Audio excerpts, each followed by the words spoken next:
یا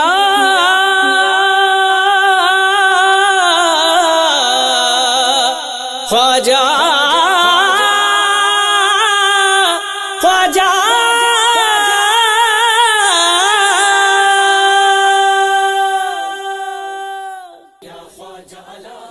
سلسلہ نقشبندیہ کا تذکرہ ہو اور اس شخصیت کا ذکر نہ ہو جس کو دیکھ کر اس دور میں اخلاق کے کارناموں پر یقین ہو جاتا ہے۔ اس ذات نے نہ صرف پاک و ہند میں اپنی چمک سے لوگوں کے دل اپنی گرفت میں کر لیے بلکہ دنیا بھر میں خصوصاً برطانیہ کی سرزمین پہ دین اسلام کا وہ کام کر دکھایا جو آج بھی آنے والوں کے لیے سنگ راہ ہے۔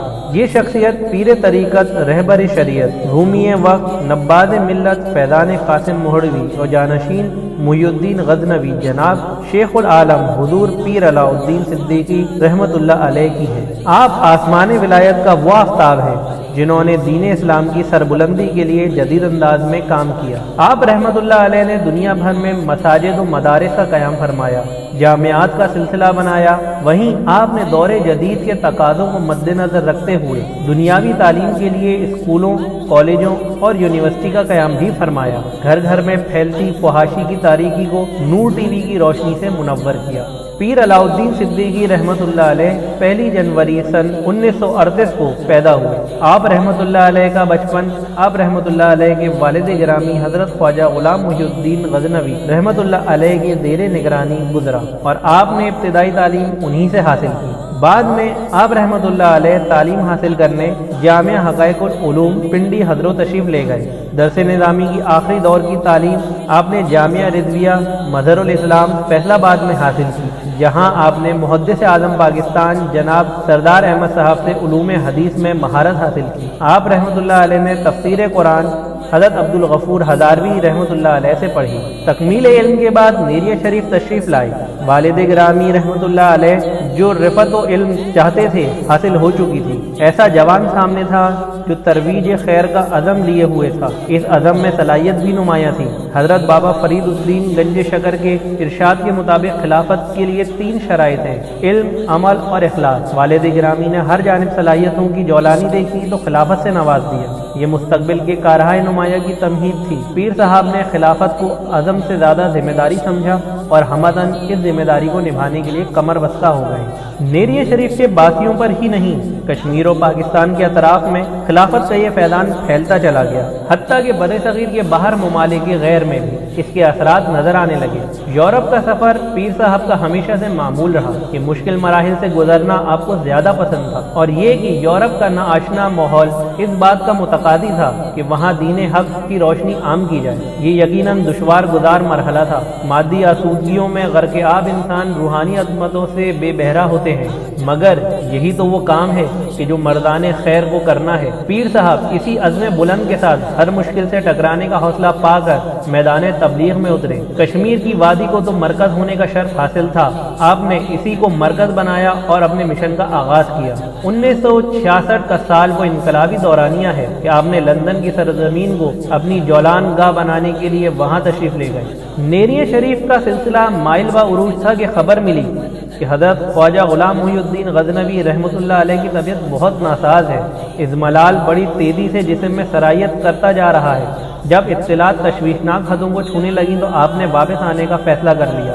اگست 1974 کو نیریہ شریف آ گئے۔ والد گرامی کی طبیعت مزید ناساز ہوتی جا رہی تھی، چنانچہ فیصلہ کر لیا گیا کہ راولپنڈی لے جایا جائے اور ملٹری یا سول اسپتال میں علاج کرایا جائے۔ یہ سب اہتمام پیر صاحب کی نگرانی میں ہوا۔ ملٹری اسپتال میں جتنے روز بھی قیام رہا، آپ نے اپنے والد گرامی اور مرشد کریم کے پہلو میں رہے، مگر تقدیر کا فیصلہ نافذ ہو چکا تھا۔ تقریباً 6-7 ماہ کی کشمکش کے بعد حضرت قبلہ عالم رحمت اللہ علیہ کی روح آسمان کی بلندیوں کی جانب پرواز کر گئی۔ یہ 11 اپریل 1975 دوپہر کا سما تھا کہ نیریہ شریف کا رہنمائے اول اپنا مشن مکمل کر کے تہہ خاک آسودہ ہو گیا۔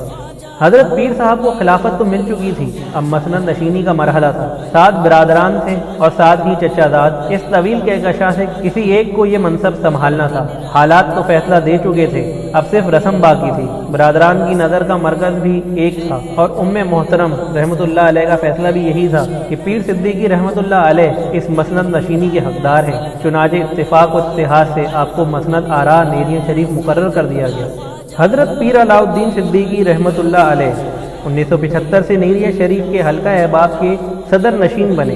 حیرت ہے کہ آپ کا تبلیغی ولولہ پہلے سے بھی فزوں تر ہوا، حالانکہ عام مشاہدہ یہ ہے کہ مسند نشینی فعالیت کی راہ میں رکاوٹ بنتی ہے، عقیدتوں کا حالات سست رو بنا دیتا ہے اور سہولتوں کی فراہمی آرام طلبی کو دعوت دیتی ہے۔ مگر حضرت پیر علاؤالدین صدیقی رحمۃ اللہ علیہ کے ہاں فعالیت پر جوبن آیا تھا اور ہرگز زیادہ پرخروش ہوئی تھی۔ یوں محسوس ہوتا تھا کہ ہمہ جہت عمل پسندی کو فروغ ملا اور کام کرنے کی دسترس مزید جمع ہوئی۔ یورپ میں پیر صاحب کے عملی اقدامات بہت بارآور ہوئے۔ پیر صاحب نے برمنگھم کے شہر کو اپنی مساعی کا مرکز بنایا۔ برطانیہ کے علاوہ پیر صاحب دیگر یورپی ممالک میں بھی آتے جاتے رہے۔ آپ نے کینیڈا اور امریکہ میں بھی تبلیغی دورے کیے۔ پیر صاحب صرف مسند نشین ہی نہیں، نہایت متحرک مبلغ اسلام بھی تھے۔ آپ کے شب و روز ترویج اسلام اور نفاذ اسلام کی جد و جہد میں بسر ہوئے۔ پیر صاحب نے دور جدید کے تقاضوں کو مد نظر رکھتے ہوئے اس بات کو محسوس کیا کہ ٹیلی ویژن آج کے دور کا مضبوط میڈیا ہے جس کی آواز بیک وقت پوری دنیا کو محیط ہو جاتی ہے۔ پیر صاحب کا ہمہ متحرک ذہن ہر دستیاب ذریعے کو نشر حسنات کے لیے وقف کرنا چاہتا تھا۔ اس لیے اس تجویز کو پذیرائی حاصل ہوئی کہ محی الدین ٹرسٹ کا ایک ٹیلی ویژن چینل ہونا چاہیے۔ تجویز ادارے میں ڈھلی اور حکومتی اداروں کو متوجہ کر لیا گیا۔ محنت تو ہوئی کہ مرحلہ آسان نہ تھا، مگر کامیابی نصیب ہوئی اور نور ٹی وی کا برمنگھم سے اجرا ہو گیا۔ اسی میڈیا کا آپ نے بڑا بھرپور استعمال کرتے ہوئے گھر گھر میں مولانا روم کی درس مثنوی کا درس پہنچایا، جو نور ٹی وی کا ایک مقبول عام سلسلہ بنا۔ خیر خواہ امت پیر علاؤالدین صدیقی رحمۃ اللہ علیہ طبیعت کی ناسازی کے باوجود دین متین اور خلق خدا کی خدمت میں لگے رہے۔ آپ رحمۃ اللہ علیہ نے اس جہان فانی سے 3 فروری 2017 کو پردہ فرما لیا۔